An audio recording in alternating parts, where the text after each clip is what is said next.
Selamat datang di pembahasan mendalam peta kekuatan sepak bola dunia. Gelaran Piala Dunia selalu menjadi panggung yang penuh dengan kejutan dan drama. Namun, jika kita melihat ke belakang dan membedah sejarah panjang turnamen ini, ada pola-pola statistik tertentu yang hampir selalu berulang. Berdasarkan analisis mendalam mengenai tren sejarah, data statistik, serta peringkat performa, ternyata kandidat kuat juara dunia kali ini mengerucut dengan sangat ketat. Meski ajang bergengsi ini sudah bergulir hampir satu abad, data yang terkumpul sebenarnya tergolong eksklusif karena baru menyelenggarakan 22 edisi resmi, di mana beberapa edisi bahkan sempat ditiadakan karena Perang Dunia Kedua. Dari sinilah para analis sepak bola menemukan sebuah pola baku. Jika seluruh indikator historis tersebut diterapkan pada peta persaingan saat ini, maka hanya ada 5 tim nasional yang berhasil lolos dan memenuhi seluruh kriteria ketat untuk mengangkat trofi emas. Mari kita ulas satu persatu bagaimana sejarah menyaring para calon penguasa sepak bola ini. Indikator pertama yang paling mutlak dan belum pernah terpecahkan hingga hari ini adalah dominasi benua. Sejarah mencatat bahwa gelar juara dunia tidak pernah keluar dari dua wilayah utama, yaitu Eropa dan Amerika Selatan. Sejak turnamen perdana digelar, hanya ada 13 negara yang mampu menapakkan kaki di partai puncak.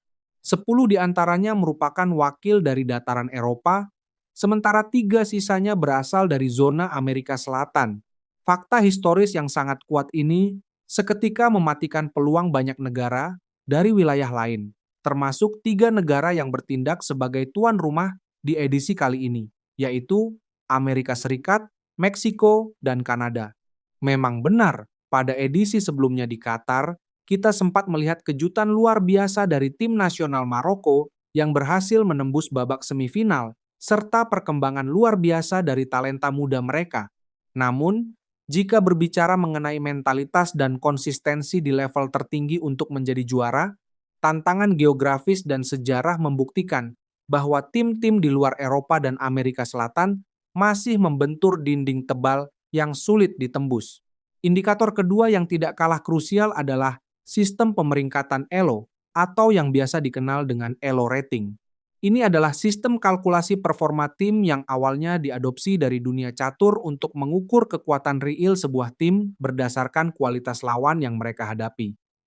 Rekam jejak sejarah menunjukkan sebuah konsistensi yang unik, di mana belum pernah ada satupun negara yang berhasil keluar sebagai juara dunia.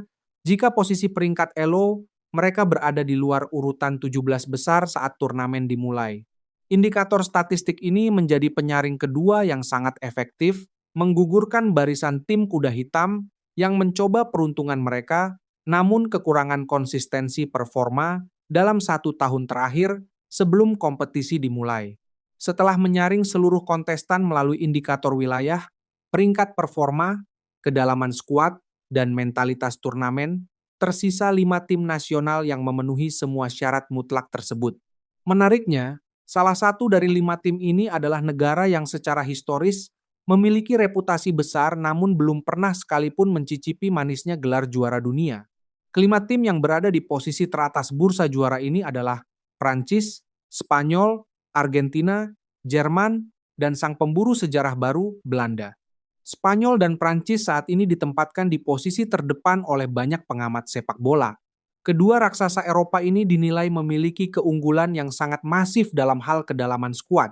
Kualitas pemain inti dan pemain cadangan mereka berada di level yang sangat setara, membuat rotasi pemain bukan menjadi masalah besar di tengah jadwal turnamen yang padat dan menguras fisik. Prancis membawa kombinasi kecepatan dan kekuatan fisik yang menakutkan, sementara Spanyol tetap setia dengan filosofi penguasaan bola taktis yang sangat matang secara kolektif. Di sisi lain, Argentina datang dengan membawa aura yang sangat diwaspadai oleh seluruh lawan.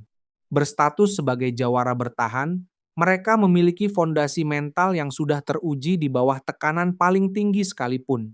Menghadapi mereka selalu menjadi ujian berat karena mereka tahu persis cara mengelola ritme permainan di fase gugur yang krusial. Sementara itu, Jerman, meskipun dalam beberapa waktu terakhir sempat mengalami pasang surut performa, tidak boleh sedikit pun dicoret dari persaingan. Die Mannschaft memiliki DNA turnamen yang sangat kental.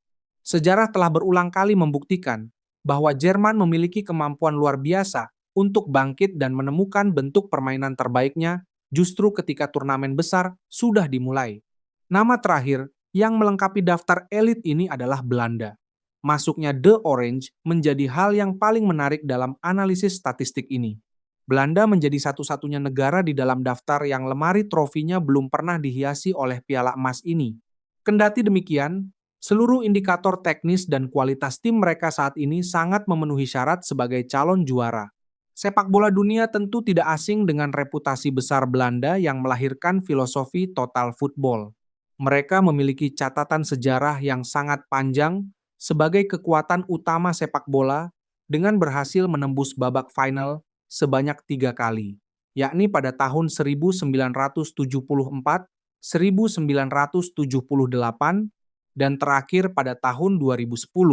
Meskipun 3 kesempatan tersebut berakhir dengan predikat runner-up, banyak pengamat menilai bahwa generasi kali ini memiliki keseimbangan taktik yang jauh lebih matang untuk mematahkan kutukan tanpa gelar tersebut dan menuliskan tinta emas baru dalam sejarah sepak bola modern. Melihat ketatnya persaingan di antara 5 tim raksasa ini, kita dipastikan akan disuguhi pertarungan taktik tingkat tinggi, adu mental, dan drama di setiap fasenya.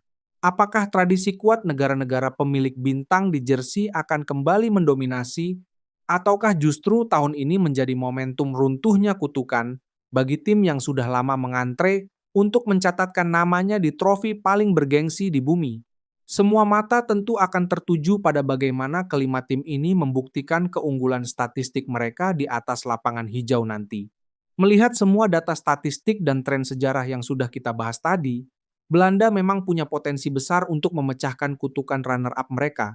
Tapi di sisi lain ada Spanyol dan Prancis dengan skuad mewahnya, serta Argentina sang juara bertahan. Menurut kalian, apakah analisis tren sejarah ini akan terbukti akurat? Atau justru akan ada tim kejutan di luar 5 kandidat ini yang berhasil menjungkir balikan semua prediksi statistik dan keluar sebagai juara dunia baru? Tulis prediksi dan alasan kuat kalian di kolom komentar di bawah.